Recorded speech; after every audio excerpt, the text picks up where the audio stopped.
Research and Development, affiliated with Roessingh Rehabilitation Center in Enschede, is the Netherlands' largest research institute in the field of rehabilitation technology and telemedicine.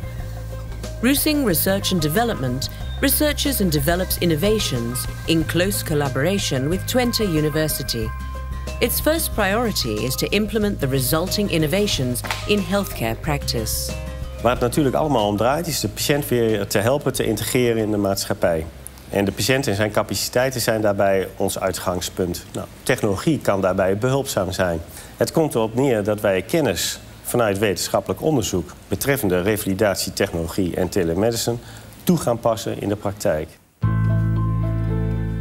An example is the rehabilitation technology used on patients with an impaired arm function, a symptom often seen following a stroke.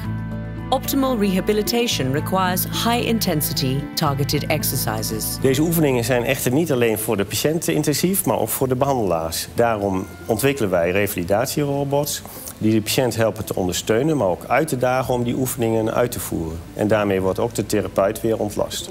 Dat wil niet zeggen dat behandeling door de robot volledig wordt overgenomen. Contact tussen therapeut en patiënt blijft daarbij het belangrijkste.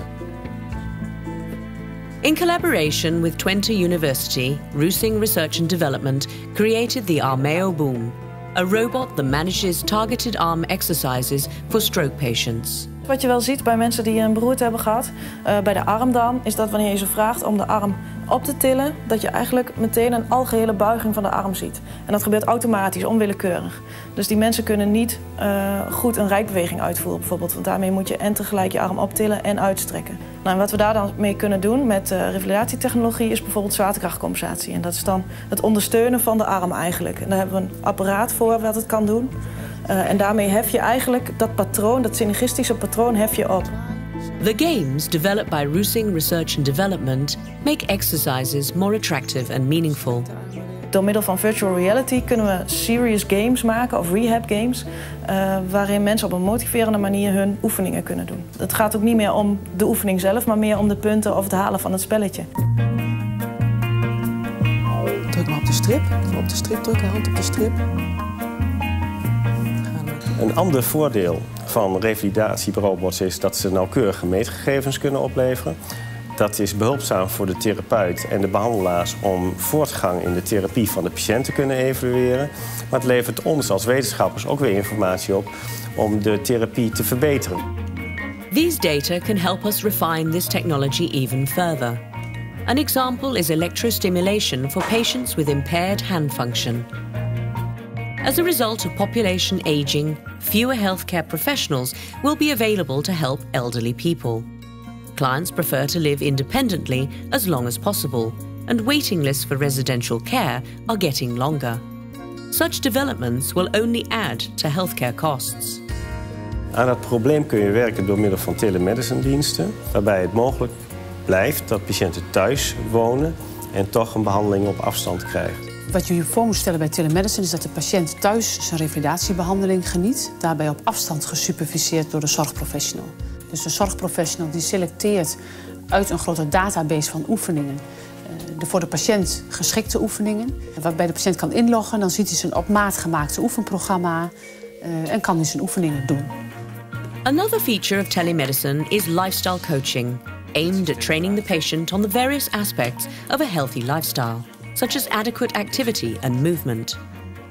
Dus wat wij doen is door middel van een sensor, zo groot als een luciferdoosje, activiteiten meten van mensen. En mensen krijgen dan op hun smartphone inzicht in of zij hun activiteitsdoel gehaald hebben en of zij in welke richting ze dat bij moeten stellen en een aantal concrete tips hoe dat ze doen. Een ander voorbeeld van telemedicine is de monitoring en alarmering. En daarmee bedoelen wij eigenlijk dat je ziekte-specifieke gezondheidsmaten of klachten van de patiënt heel frequent meet.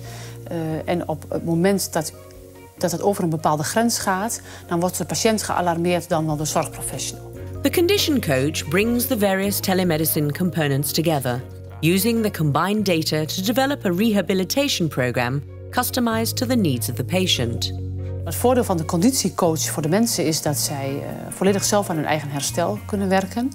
De patiënt hoeft ten eerste niet te reizen naar de zorginstelling en kan thuis oefenen.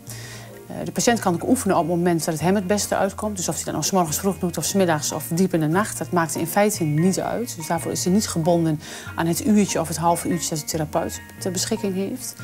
De patiënt kan daar ook veel meer oefenen, wat de kwaliteit ten goede komt.